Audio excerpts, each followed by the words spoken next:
Hello. आज मैं बिना किसी नशे में, मतलब नशा किस चीज़ का नशा होता है, नशा किस किस चीज़ का कर सकता है इंसान। वैसे बहुत लोग सांस लेने का भी नशा करते हैं, सुना मैंने। एक एक रंडी का पिल्ला मुझे बोल रहा था कि सांस पर कंसंट्रेट करो, आंखें बंद करो और ब्रीदिंग पर फोकस करो, तो उससे दिमाग के अंदर डीएमटी रिलीज़ होगा। तो सांस लेने पर भी नशा करते हैं लोग। मैं तो नहीं करता, मैं ज़्यादा ध्यान नहीं देता सांस पर, क्योंकि ज़्यादा ध्यान ध्यान दूँ ना सांस पर तो क्या है, मेरे को बचपन से जुकाम है। एक होती है सूर्य नाड़ी, एक होती है चंद्र नाड़ी, ऐसी कुछ होती है। एक राक्षसों वाली होती है, एक देवताओं वाली होती है। तो अगर ज़्यादा ध्यान देते हैं तो अच्छा नहीं लगता, आराम नहीं मिलता है। आराम, एक जगह मैंने सुना था कि सबसे बढ़िया मेडिटेशन वो होता है जिसमें शरीर को आराम मिले। जब शरीर को आराम ना मिले या शरीर का आराम हराम हो जाए, वो मेडिटेशन नहीं कहलाता। इसलिए मैं ब्रीथिंग पर फोकस नहीं करता।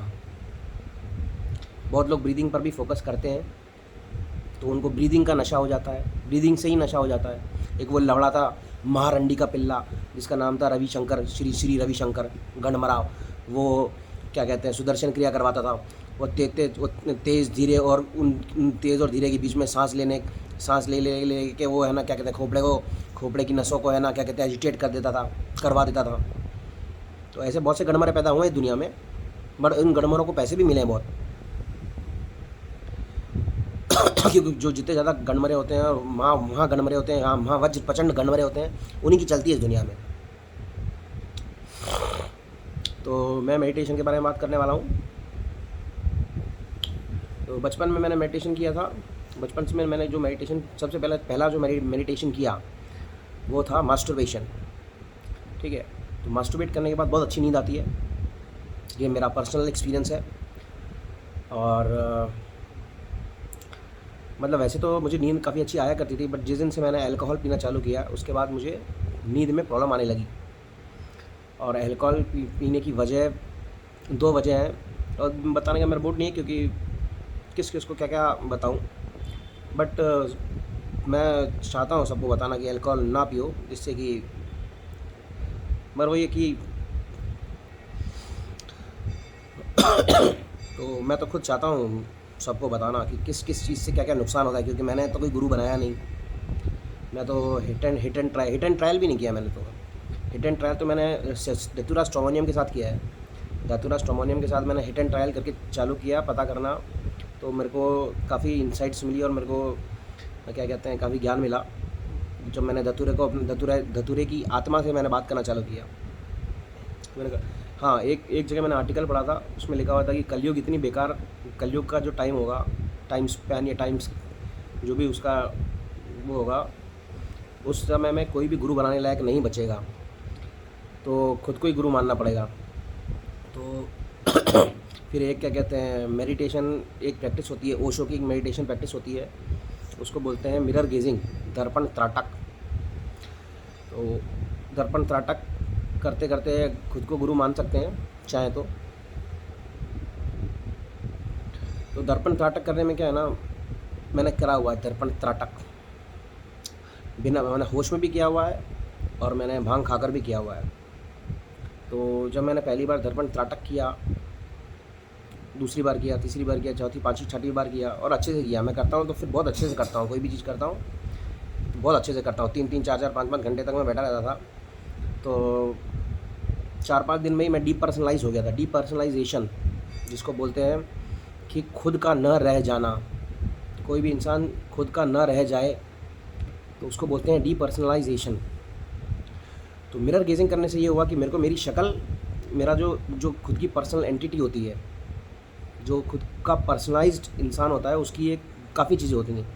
एक होती है उसकी फेशियल अपीयरेंस, एक होती है उसकी वॉइस, और एक होती है उसकी आत्मा।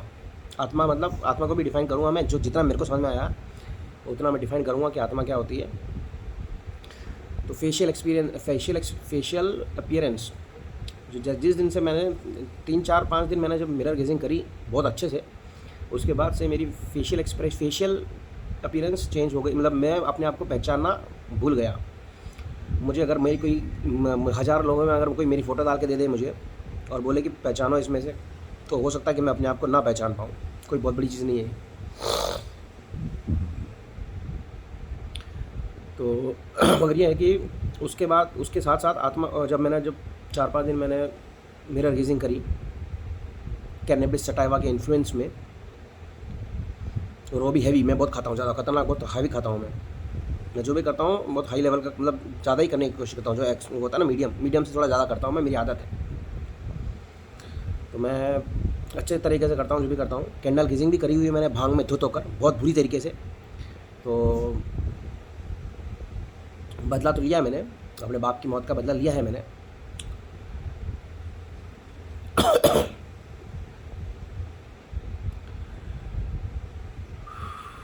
तो वो फेशियल अपीयरेंस का तो मैंने बता दिया, फेशियल अपीयरेंस, और साथ में सोल, आवाज़ मेरी रह गई थी। जो धतूरा खाने के बाद मेरी आवाज़ भी चली गई थी। अब मैं अपनी आवाज़ भी नहीं पहचान सकता। पहले जब मैंने मेरी मिरर गीजिंग करी थी तब मेरी वॉइस कांस्टेंट थी। मेरा सिर्फ जो अजना चक्र होता है, अजना चक्र फक्र होता होगा यहाँ पे कहीं पे, इधर कहीं पे आंखों के बीच में खोपड़े में एमआरआई करा रखी है मैंने खुद की एमआरआई करवाई है। तो मैंने खुद की एमआरआई कराई जब, तो मेरे को बीच का जो पीनियल ग्लैंड होता है गोला, जो कि लेमन साइज्ड था बट उसके अंदर कुछ मटेरियल नहीं था। तो जिस आदमी ने एमआरआई करी उसने बोला कुछ नहीं है इसके अंदर। तो मैंने कहा हाँ सही बात है, कुछ नहीं है मेरे अंदर, कि जिसके अंदर कुछ नहीं होता है ना उसके अंदर बहुत कुछ आने की संभावनाएं होती हैं। फिर से बताऊँ, जिसके अंदर कुछ नहीं होता है ना उसके अंदर बहुत कुछ आने की संभावनाएं होती हैं, और जिसके अंदर बहुत कुछ होता है, कचरा पट्टी भी होता है, तो फिर वो खैर मैं हाँ उसमें क्या है, जो है खाऊँ खाली है। मेरा जो पीनियल ग्लैंड है वो काफ़ी वेकेंट है। तो इसलिए जितनी भी अनाथ आत्माएँ हैं वो आ जाती हैं, बैठ जाती हैं, रह जाती हैं, खा लेती हैं, पी लेती हैं, थोड़ा बहुत मेरे को ज्ञान दे देती है, थोड़ा ज्ञान वो खुद ले लेती हैं बैठ के। तो आत्मा के बारे में बात करेंगे, क्योंकि आत्मा होती तो है बट फिर भी नहीं होती है। वो थोड़े दिन पहले मैंने एक वीडियो बनाया था, गौतम बुद्ध ने ये प्रोफेस किया था कि there is no soul concept. Soul तो नहीं होती है, आत्मा तो नहीं होती है, बट हाँ एक्सपीरियंसेस होते हैं। और एक्सपीरियंसेस कैसे होते हैं, अब हाँ अजीत वतकाल का नाम लिए बिना काम नहीं चलेगा, क्योंकि उस लवड़े के उस भड़वे की गांडू के ब्लॉग्स पढ़े हुए हैं मैंने, और उसके ब्लॉग्स में से जो मैंने कुछ टॉपिक्स, मतलब कुछ वर्ड्स मैंने क्या कहते हैं, मैंने अजीत वतकाइल नाम के भेड़ के लौड़े के ब्लॉग्स पढ़े हैं, और मैंने भांग में धुत होकर पढ़े हैं। और जब मैंने भांग में धुत होकर उस गणमरे के ब्लॉग्स पढ़े, तो उस गणमरे को जहाँ से इन्फॉर्मेशन मिलती होगी ना, वो गणमरा भी कोई माँ के पेट से पैदा हो गया तो इंटेलिजेंट बना नहीं था, वो भड़वा भी भांग खाता है, दारू पीता है, तो वो भी कहीं ना कहीं से नॉलेज गेन करता है। तो जब मैंने भांग में धुत होकर उसके ब्लॉग्स पढ़े, तो जहाँ जो नॉलेज का सोर्स था वो मेरे तक भी पहुँचा। बट ये है कि क्रेडिट तो देना पड़ेगा, क्योंकि उस गणमरे ने ब्लॉग्स लिखे हैं। तो उसके ब्लॉग्स में लिखा हुआ है कि ये खोपड़ा जो होता है, खोपड़े के अंदर वैसे तो क्या है ना, ये जो महावज्र प्रचंड गणमरे होते हैं, मेडिकल साइंस इंग्लिश मेडिसिन वाले, वैसे तो आयुर्वेद वाले भी कम महावज्र प्रचंड गणमरे नहीं होते हैं। आयुर्वेद वाले भी कम महावज्र प्रचंड गणमरे नहीं होते हैं। बट इंग्लिश मेडिसिन वालों की बात इसलिए कर रहा हूँ क्योंकि मैं इंग्लिश मीडियम से पढ़ा हूँ, और मैंने मेडिकल साइंस में इंटरेस्ट था मेरा, बट फिर भी मैंने ली नहीं, क्योंकि बहुत टाइम लगता है उसमें, 7-8 साल लग जाते हैं डॉक्टर बनने में और पैसा कमाने में, और पैसा बहुत बड़ी चीज़ होती है, मेरे को जल्दी कमाना था, इसलिए मैंने इंजीनियरिंग करने की कोशिश करी। इंजीनियरिंग 4 साल की होती है, और इंजीनियरिंग में भी माइनिंग क्यों ली, क्योंकि माइनिंग में प्लेसमेंट 100% होता है। तो ब्रोंकाइटिस और बचपन से अस्थमा था मुझे, फिर भी मैंने माइनिंग इंजीनियरिंग ली क्योंकि मुझे पैसे की ज़रूरत थी, और वो भी टाइमली। तो उसके अजीत वतकाइल नाम का एक लौंडा तो नहीं है, बुढ़ा है, मर गया होगा, उसको पैदा भी हो गया होगा उसको। तो अजीत वतकाइल की ब्लॉग में लिखा है कि soul is a holographic projection of बस होलोग्राफिक प्रोजेक्शन लिखा है उसने, और भी लिखा होगा, मैंने ज़्यादा नहीं पढ़ा, मैं क्या पूरे नहीं पढ़ता हूँ ब्लॉग्स, मैं ऐसे पढ़ता हूँ, ऐसे एक दो वर्ड एकदम मेरे दिमाग में घुस जाते हैं, मतलब मैं याद कर लेता हूँ। लिखा होगा उसके ब्लॉग में, डिटेल में भी लिखा होगा, मुझे नहीं पता। तो उसमें लिखा हुआ है होलोग्राफिक प्रोजेक्शन। तो होलोग्राफिक प्रोजेक्शन क्या हो सकता है, जैसे मैंने अभी गूगल नहीं किया ये वर्ड, बट फिर भी जो मैंने बोला एक्सपीरियंसेस, और एक्सपीरियंसेस इंसान प्रजाति में जो पैदा होते हैं, जिनकी आंखें होती हैं, या वे जानवर भी, ऑब्वियसली जानवर की भी आंखें होती हैं, और इंसान या जानवर जब मरते हैं तो भूत प्रेत या किसी भी योनि फोनी में जाए वो, उन सबकी भी आंखें मतलब जिनकी रियलिटी में होती हैं, उनकी वर्चुअल रियलिटी में भी होती ही होंगी। वैसे मैंने सुना है कि वोल्डरमॉर्ट करके जो होता है उसकी नाक नहीं होती है ना, उसकी नाक ऐसे उसके छेद होते हैं, तो अब वो फिजिकल रियलिटी में उसकी नाक होती है नहीं होती मुझे पता नहीं। तो होलोग्राफिक प्रोजेक्शन का मतलब एक्सपीरियंसेस मतलब क्या, जो आंखों से देखे गए हैं वो एक्सपीरियंसेस, क्योंकि वही जो सन से एमिट होती है उसमें एक विजिबल रेंज होता है फोटॉन्स का, वो दिखता है, वही सब ऑलमोस्ट। वैसे तो क्या है ना, ये क्या कहते हैं, जो क्या कहते हैं मॉडर्न साइंस जो चल रही है, क्योंकि पुरानी साइंस में भी नाम होंगे, मैंने पढ़े नहीं है, मैंने ग्रंथ नहीं पढ़े मैंने, क्योंकि मेरे को हिंदी आती नहीं, ज़्यादा नहीं आती, संस्कृत भी नहीं आती, और इन चीज़ों को पढ़ने में टाइम बहुत वेस्ट होता है, और मैं आलसी हूँ थोड़ा। तो हो सकता है कि जो पुराने ज़माने की साइंस हो, एंशिएंट साइंस, उसमें भी लिखा हुआ हो कि है ना अलग अलग तरीके की क्या बोलते हैं फोटोमेट्री, क्योंकि मैंने तो क्या माइनिंग इंजीनियरिंग में मैंने देखा कि हम लोग टोपोग्राफी वगैरह बनाते थे, और बचपन में भी मैंने देखा इलेक्ट्रिक फील्ड लाइन्स हुआ करती थी, मैग्नेटिक फील्ड लाइन्स हुआ करती थी, तो विजिबल रेंज के अलावा भी बहुत सारी विजिबिलिटी होती है इस दुनिया में। तो जैसे वो चूतिया अभी एक मूवी बना रहा है गणमरा, कोई मिल गया 2 क्रिश 1 2 3 4 ऐसे कुछ है, तो उसमें है ना वो क्या कहते हैं कंप्यूटर सिमुलेशन से वो जादू का भाई बनाया, तो उस टाइप का विजिबल रेंज के अलावा भी बहुत सारी चीज़ें विजिबल होती हैं, तो कोई बहुत बड़ी चीज़ नहीं है। तो आत्मा एक्सपीरियंसेस एक गांडू था, वो भोसड़ी का वो था, श्री राम शर्मा आचार्य नाम का एक गांडू था, उस भड़वे ने अपने जीवनी में लिखी है कि उसको 4 जन्मों का पास्ट टेंस याद आ गया था। मैंने कहा क्रॉस चेक करने वाला कौन है, तू सच बोल रहा है या झूठ बोल रहा है, क्रॉस चेक कैसे करे, है ना, उसको खुद को ही नहीं पता होगा। कोई भी इंसान किसी की भी एक्सपीरियंसेस को अपने शरीर के अंदर गैदर कर सकता है, अपने खोपड़े के अंदर गैदर कर सकता है चाहे तो। उसके लिए खोपड़ा और खोपड़े की आत्मा के खोपड़े की क्या कहते हैं खींचने की शक्ति निर्भर करता है। अगर इंसान का खोपड़ा मजबूत हो और इंसान के खोपड़े की खींचने की शक्ति मजबूत हो, तो किसी भी इंसान या किसी भी जानवर के एक्सपीरियंसेस, ऑप्टिकल एक्सपीरियंस, वही मतलब होलोग्राफिक प्रोजेक्शंस जिसको बोल सकते हैं, उनको कैप्चर कर सकता है, गैदर कर सकता है, फील कर सकता है, उसको एडिट भी कर सकता है।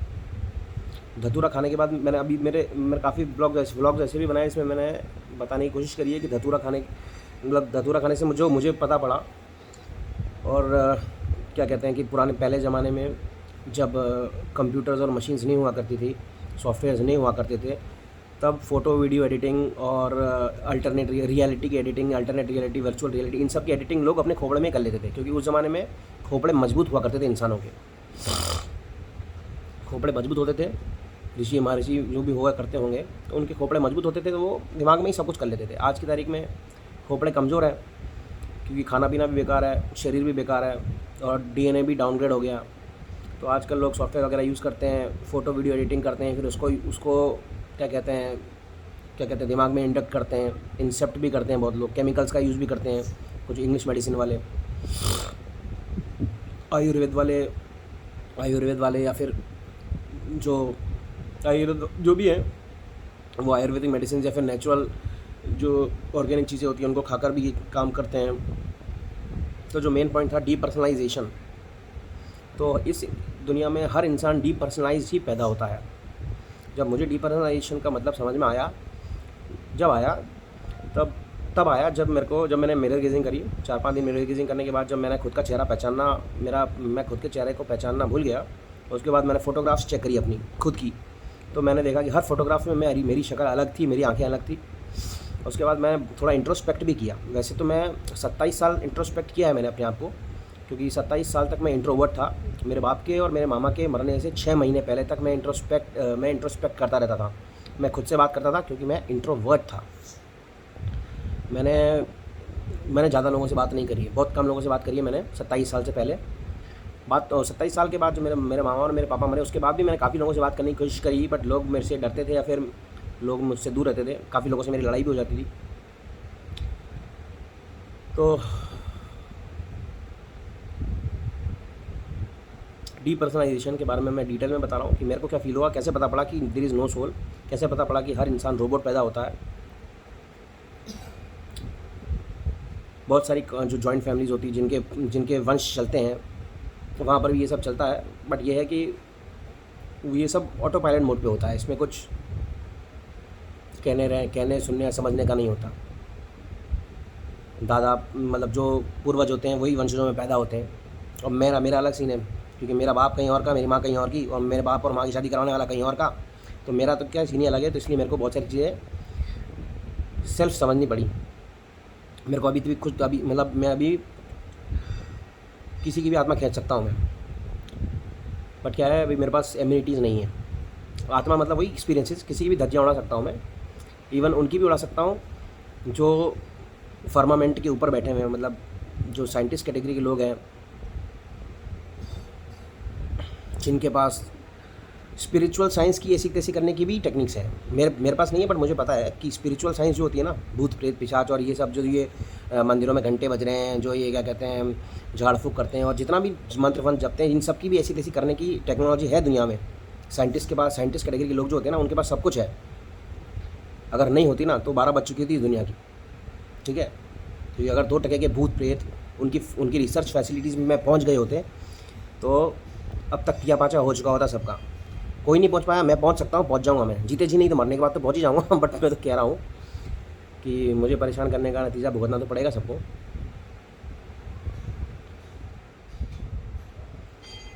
तो फर्मामेंट के ऊपर जो अल्लाह अल्लाह अल्लाह चिल्लाते हैं, वो ऊपर ऊपर करते हैं, मतलब उनको ज़्यादा ज्ञान नहीं होता, उनको इतनी पढ़ाई लिखाई कर नहीं पाते हैं बेचारे। और वैसे भी बहुत कम लोग ही होते हैं दुनिया में जो जानते हैं हर चीज़ को, बहुत लेट पता पड़ती है। अब देखो ओशो नाम को जो लौंडा था रजनीश करके, वो उस अमेरिका यूएसए वगैरह में उसने खुद का एरिया बना लिया। मरने से कुछ दिन पहले उसको ये बात पता पड़ी कि पर काया प्रवेश भी की जा सकती है। पर काया प्रवेश मतलब किसी दूसरे के इंसान में किसी दूसरे के इंसान में घुसा जा सकता है।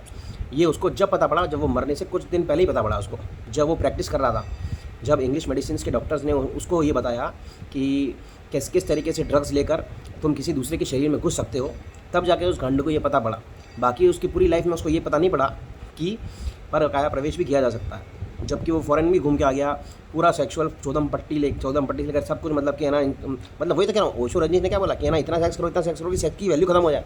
बट फिर भी वो है ना, क्या बोलते हैं, सेक्स का एस भी नहीं, सेक्स का जो एस होता है ना, वो भी वो फील नहीं कर पाया। बाकी तो क्या है ना, इस हिंदुस्तान में जो लोग ढंग से सेक्स करते हैं ना, जैसे जो लोग पति पत्नी होते हैं, या फिर जो भी मतलब जो लोग शादीशुदा होते हैं, और जो लोग क्या कहते हैं प्यार मोहब्बत में सेक्स वगैरह करते हैं, तो जो लोग ढंग से करते हैं ना सेक्स, वो भी एक मेडिटेशन से कम नहीं होता है। तो वो क्या है ना, ढंग से सेक्स करके भी शरीर से बाहर निकल जाते हैं और दूसरों के शरीर में घुस जाते हैं, कोई बहुत बड़ी चीज़ नहीं होती है। बट ये है कि ओशो रजनीश नाम का जो गांडू था, उस गांडू को मरने से कुछ टाइम पहले ही पता पड़ा। मतलब उसने खुद ने नहीं किया होगा, हो सकता है कि उसने खुद ने नहीं कर पाया हो ढंग से नहीं कर पाया हो वो बेचारा। बट दूसरों को बताता था वो कि ढंग से करो, मतलब इतना करो कि वैल्यू खत्म हो जाए। बट वही है ना कि कोई चीज़ ढंग से की जाती है तो ही मज़ा आता है, बाकी करने में तो क्या है, घास काटने क्वालिटी एंड क्वांटिटी में डिफरेंस होता है। डीपर्सनलाइजेशन, हर इंसान डीपर्सनलाइज ही होता है। अगर कोई इंसान अपने आप के बारे में थोड़ा सा सोचे आंख बंद करके, या फिर थोड़ा सा आइसोलेट होकर, या थोड़ा सा मिरर गेजिंग कर ले, अपनी आंखों को थोड़ा देख, अपनी 10-15 अपनी हज़ारों फ़ोटो को चेक करे, अपने एक्सपीरियंसेस को चेक करे बचपन से लेकर, तो उसको ये फील होगा कि उसका खुद में कुछ नहीं है। कोई भी इंसान खुद का कुछ होता ही नहीं है। आत्माएं आती जाती रहती हैं, कभी कोई आत्मा आ जाती हैं। हाँ, ये है कि जिन इंसानों के दिमाग बंद होते हैं, कम चलते हैं, उनको कम इफ़ेक्ट पड़ता है, और जिनके ज़्यादा चलते हैं उन पर ज़्यादा इफ़ेक्ट पड़ता है। तो जितने भी तेज़ लोग हैं ना इस दुनिया में, जितने भी तेज़ और इंटेलिजेंट लोग हैं, जो बहुत ज़्यादा लोगों को मैनेज करते हैं, बहुत ज़्यादा लोगों को डील करते हैं, उन लोगों को बहुत इफेक्ट पड़ता है इन चीज़ों का। बट उनको फ़र्क नहीं पड़ता। जब तक फ़र्क नहीं पड़ता, जब तक उनकी हालत बहुत बिल्कुल क्या बोलते हैं ना, जब तक वो बर्बाद नहीं हो जाते ना। जैसे बहुत सारे ऐसे लोग होते हैं जो बहुत ज़्यादा शोहरत वरत कमाते हैं, फिर बाद में वो डिप्रेशन आता है उनको, फिर डिप्रेशन से बाहर निकलने के लिए वो कभी डॉक्टर्स के पास जाते हैं, कभी बाबाओं के चक्कर काटते हैं, कभी गंगा आरती गांड मरवाते हैं अपनी। मैंने गांड नहीं मरवाई, क्यों नहीं मरवाई, मेरी किस्मत, मैंने नहीं मरवाई गांड, क्या करूँ, मैंने सिर्फ टेक्नोलॉजी से ही अपनी गांड मरवाई। टेक्नोलॉजी होती है ना जो TECHNOLOGY, टेक्नोलॉजी, मैंने टेक्नोलॉजी से ही अपनी गांड मरवाई है, और मैंने अभी तक तो किसी से अपनी गांड नहीं मरवाई है।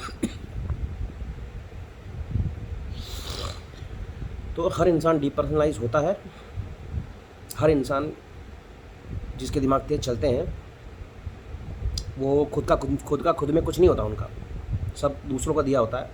आत्माएं आती आती रहती हैं, हर हर पल, हर क्षण, हर जगह। अगर आप अपनी फ़ोटो चेक करते रहो, क्योंकि आँखों से ही, हाँ, एक स्टेटमेंट भी दिया है कि आँखें खिड़की होती हैं आत्मा की, झांकने की। आँखों से ही पता पड़ता है कि कौन क्या है। तो जो इंसान अपनी फ़ोटोज़ चेक करते रहे ना आपकी, तो उसको थोड़ा रियलाइज़ हो जाएगा कि हर जगह, हर time, with respect to time and with respect to time and place, आत्माएं अलग अलग आती रहती हैं, जाती रहती हैं। अलग अलग जगह अलग अलग एक्सपीरियंस होते हैं। इंसान कभी सेम नहीं रहता। जो इंसान अपने आप को बहुत बहुत बुरी तरीके से कंट्रोल कर ले, उसके लिए चाहिए होता है ख़तरनाक वाला आइसोलेशन, जहाँ पर दूर दूर तक कोई इंसान जानवर नहीं हो। ये जो स्पेस में बैठे हुए हैं एस्ट्रोनॉट्स, वो उनको काफ़ी कुछ, क्या बोलते हैं, लिबर्टीज़ मिली हुई हैं। बट उनके भी शरीर इसी, क्या बोलते हैं, इसी टाइप की स्किन और इसी टाइप का जो मटेरियल है उसी से बने हुए हैं। बट उनके पास ये है कि इम्यूनिटीज़ बहुत है, उनके पास सपोर्ट बहुत है। इसलिए वो सिर्फ, वो उनकी क्या बात करें में तो पॉलिटिशियंस और ब्यूरोक्रेट्स और बहुत सारे ऐसे लोग हैं जो सिर्फ अपने बारे में ही सोचते हैं, अपने अपने परिवार के बारे में ही सोचते हैं।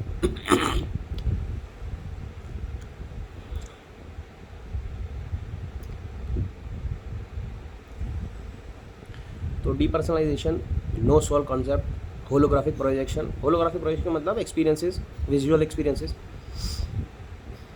क्योंकि कोई भी इंसान के प्रोसेस करने, क्योंकि मैंने क्या कहते हैं, मैं सिर्फ धतूरा खाकर ही नहीं, एक्सरसाइज कर मैं कलारीपयट्टू सीखने गया था साउथ इंडिया। तो 2 जगह मैंने कलारीपयट्टू सीखने की कोशिश करी।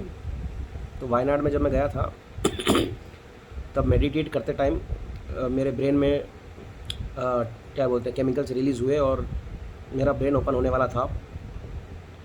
बट ये बात मैंने किसी को बता दी और मैं उस चीज़ को फिर जो भी है मेरा, फिर मैं नहीं कर पाया और वो चीज़ मेरी वहीं के वहीं रुक गई। मुझे वायनाड भी छोड़ा मैंने, बैक पेन चालू हो गया मेरे को। तो एक्सपीरियंसेस तो बहुत टाइप के होते हैं। विजुअल एक्सपीरियंसेस, अलग अलग टाइप के विजुअल एक्सपीरियंसेस होते हैं। भूत प्रेतों को देख, मतलब भूत प्रेत इंसानों को जैसे नहीं दिखते होंगे, शायद अलग टाइप के दिखते होंगे।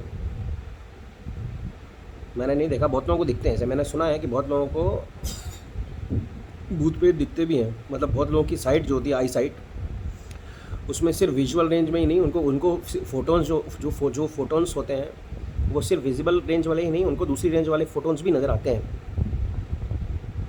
फोटोन्स या जो भी फील्ड लाइन्स या जो भी कहो, मेरे को तो नहीं, खैर वो तो क्या, अगर मेडिकल, ऑलरेडी मेडिकल साइंस और साइंटिस्ट रेट के जो इंजीनियर्स हैं उन्होंने ये सब कर ही रखा होगा, क्योंकि Kirlian photography, Kirlian camera already present है। तो सब कुछ तो प्रेजेंट है ही।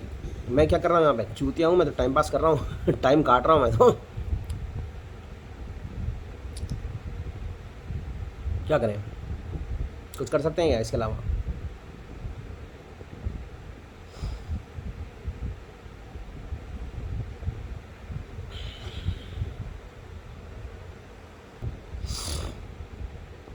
लद्दाख में गया था मैं, लद्दाख जा चुका हूँ और लद्दाख जाकर वापस भी आ चुका हूँ।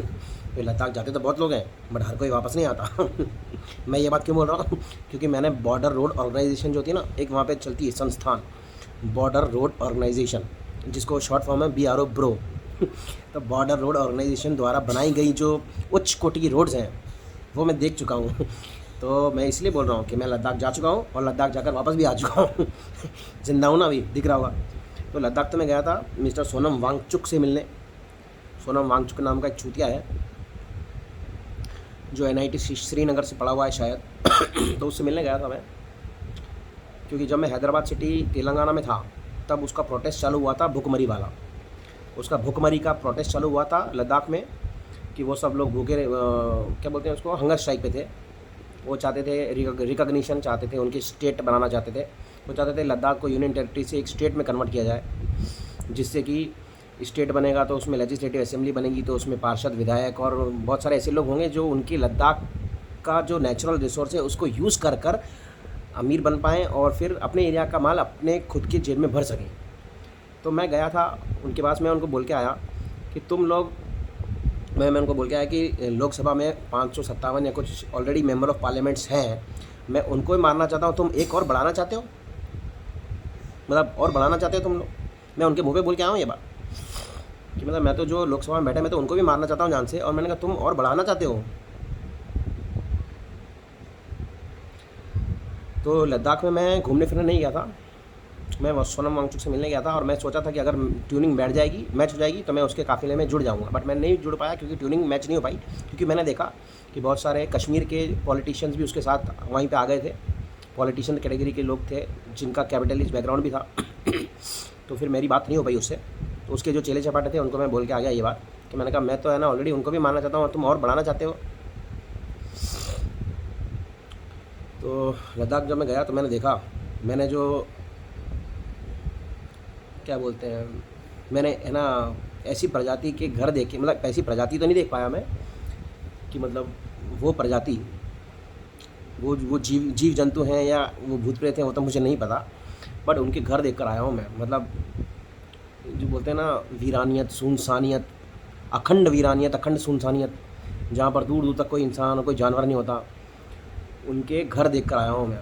तो मेरा भी मन था कि मैं अपना घर वहाँ बनाऊँ, बट मेरे पास पैसे नहीं हैं और तो और मेरे पैसे और ख़त्म और हो चुके हैं, जो थे वो भी ख़त्म हो गए।